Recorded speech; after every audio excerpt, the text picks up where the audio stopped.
গত ৩ দিন ধরে একেবারে মালদার বৈষ্ণবনগর সীমান্ত যেখানে কাঁটা তার দিতে বাধা দেওয়া হচ্ছে বিএসএফ কে।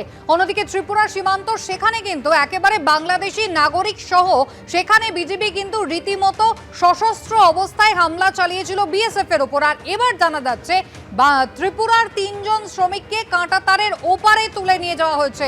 প্রবল ঠান্ডার মধ্যে রাতভর তাদের ওপরে অত্যাচার চালিয়ে ছেড়ে দেওয়া হয়েছে। ত্রিপুরার সিপাহীজলা জেলার কমলাসাগরের সীমান্ত কাঁটাতারের বেড়ায় একেবারে বৈধভাবে কাগজপত্র দেখানোর পর এখানে যে ভারতীয় জমি রয়েছে সেই জমিগুলোতে কাজ করতে যায় এই এলাকার ৩ শ্রমিক এবং তাদেরকে অনেকটা হয়রানি করার জন্য একেবারে সমস্যা তাদেরকে জর্জরিত করার জন্য বাংলাদেশের কিছু মানুষ তারা নিজেদের পুলিশ পরিচয় দিয়ে এসে একেবারে ভারত ভূখণ্ডে অবস্থিত যে জমিতে কাজ করছিল সেখান থেকে তুলে নিয়ে হয়রান করে। কি হয়েছিল তাদের সঙ্গে একবার জানবো। কি হয়েছিল?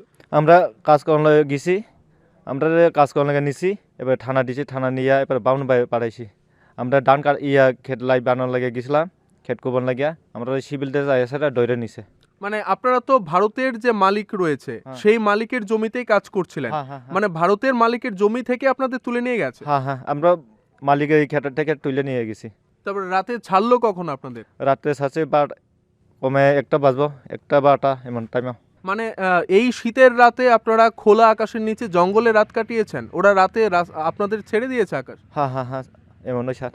তো কতটা কষ্ট হয়েছে সে রাতে আপনাদের? রাতে তো খেটা বালিশ নাই, কষ্ট তো হইব শিখে দিন। মালদার বৈষ্ণবনগর সীমান্ত সেখানে কিন্তু কাঁটা তার দেওয়ার প্রক্রিয়া এখনো বন্ধ রয়েছে। নতুন বাংকার তৈরি হচ্ছে বাংলাদেশের সীমান্তে কাঁটা তারে বারবার আপত্তি জানাচ্ছে বিজেপি।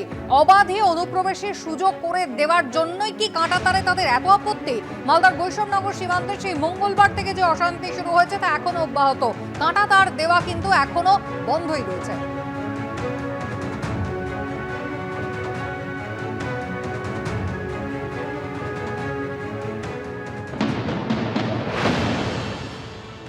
বুধবার দিনকে যে তৎপরতার সাথে ফেন্সিং তৈরির কাজ শুরু হয়েছিল সকাল 8টা থেকে বেলা 11টা পর্যন্ত, তার ঠিক পরপরই আমরা দেখলাম যে বিজেপির তরফ থেকে বারবার বাধা দেওয়া হচ্ছিল এবং তার জেরে বৃহস্পতিবার সারা দিন কোনো রকম ফেন্সিং দেওয়ার কাজ কিন্তু করা যায়নি সুখদেবপুর লাগোয়া এই সীমান্তে। এবং সেই একই পরিস্থিতি কিন্তু শুক্রবার সকালেও দেখা গেল, যেটা আমরা এখন দেখতে পাচ্ছি ঘড়িতে বাজে প্রায় 11টা। দেখা যাচ্ছে এখনও পর্যন্ত কিন্তু ফেন্সিং তৈরির কাজ কোনোভাবে শুরুই করা যায়নি, যদিও বিএসএফ এর এক কমান্ডার গতকাল রাত্রে এসে গ্রামবাসীদের বলে গিয়েছিলেন যে এখানে সীমান্তে ফেন্সিং তৈরি কাজ হবে, কিন্তু সকাল থেকে কোনো রকম তৎপরতা কিন্তু দেখা যায়নি। অন্যদিকে গতকাল আমরা দেখলাম যে বাংলাদেশের এবং সেনাবাহিনীর সাথে বিএসএফ এর একটা মিটিং হয়েছিল পেট্রাপোল সীমান্তে, কিন্তু সেই সীমান্তে এই কাঁটাতার বা এই ফেন্সিং দেওয়াকে কেন্দ্র করে কোনো আলোচনা, কোনো সবুজ সংকেত পাওয়া গেছে কিনা সেটা নিয়ে একটা অবশ্যই দ্বন্দ্ব ছিল যে এই সংঘাত মিটবে কিনা। কিন্তু তারপরও দেখা গেল যে আজকেও এই মিটিংয়ের পরও কোনো রকমভাবে কিন্তু এখানে ফেন্সিং দেওয়ার কাজ হচ্ছে না। যারা এখান থেকে কাজ করতে গিয়েছিলেন তাদের পরিষ্কার বক্তব্য যে তারা গত বুধবার দিনকে অর্থাৎ দুদিন আগে যখন তারা কাজ করতে গিয়েছিলেন তারা দেখেছেন যে সেইখানে বিজিবির তরফে যারা সেনাকর্তারা রয়েছেন সেখানে বাংকার তৈরি করা হয়েছে। সেই বাংকারে 2 জন করে সেনা অফিসার 24 ঘন্টা বন্দুক উঁচিয়ে তারা ভারতবর্ষের সীমান্তের দিকে তারা রেখেছেন। তার পাশাপাশি এই বাংকার তৈরিতে তাদেরকে কিন্তু সহযোগিতা করছেন শিবগঞ্জ এবং চাঁপাই নবাবগঞ্জের যারা একেবারে বাংলাদেশের সীমান্তবর্তী যে সমস্ত গ্রাম রয়েছে সেই গ্রামের বাসিন্দারা। ফলত সেই আবহে দাঁড়িয়ে কবে ফেন্সিংয়ের তৈরির কাজ শুরু হবে সেটা নিয়ে কিন্তু একটা সংশয় রয়েছে, যদিও তারা প্রস্তুত রয়েছেন যে যখনই তাদেরকে বিএসএফ এর তরফে ডাকা হবে গ্রামবাসী হিসেবে তারা যাবেন, তারা সম্পূর্ণ রকমভাবে সহযোগিতা করবেন এবং বিজেপির এই যে হুমকি তাতে তারা পরোয়া করছেন না। ক্যামেরা স্বপন মজুমদারের সঙ্গে সুকান্ত মুখোপাধ্যায়, এবিপি আনন্দ, বৈষ্ণবনগর।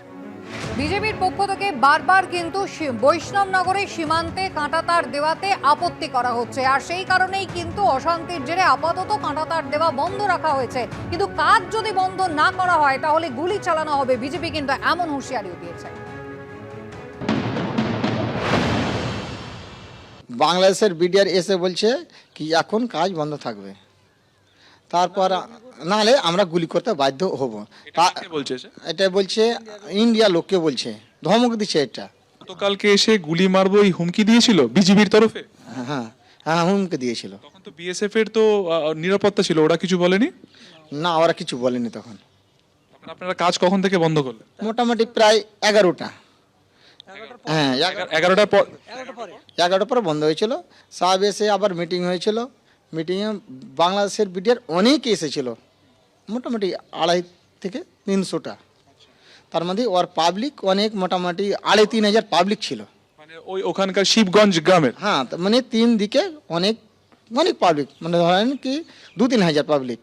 আপনারা তো ওখানে কালকে কাজ করতে গিয়েছিলেন, শোনা যাচ্ছে ওখানে নাকি বাংকার করা হয়েছে, আপনারা দেখলেন? হ্যাঁ, বাঙ্কার করা হয়েছে, আর মানে বর্ডারের সীমানায় একদম। এখানে কি আপনার বিজিবির যারা সেনা তারা বসে আছে? হ্যাঁ, সেনা বসে আছে। আগে তো ওই বাংকার ছিল না, এই বাংকার কি নতুন হয়েছে? হ্যাঁ, নতুন বাঙ্কার হয়েছে এগুলো। কটা বাংকার আপনি দেখলেন? 10-15টা চাইতে বেশি আছে বাঙ্কার। এক একটা বাংকারে কতজন মিলে সেনা রয়েছে? করে থাকছে। হাতে রাইফেল রয়েছে? হ্যাঁ, রাইফেল একবারে বন্দুক চালু করে থাকছে একদম। মানে তাক তাক করে? হ্যাঁ, রেডি আছে একদম। আধা ঘন্টা পর আমরা যখন কাজ বন্ধ করে দিল, যখন রাইফেল টাইফেল দেখাই, তারপরে আমরা ওখান থেকে নিচে নেমে গেছি। মানে আপনাদের দিকে তাক করেছিল, বলছিল কি বলছিল? এই হট না তো গুলি করে দেবো। তারপরে আপনারা কি ফিরে আসেন? আমরা নিচে নেমে গেছি। ভয় তো সবারই আছে।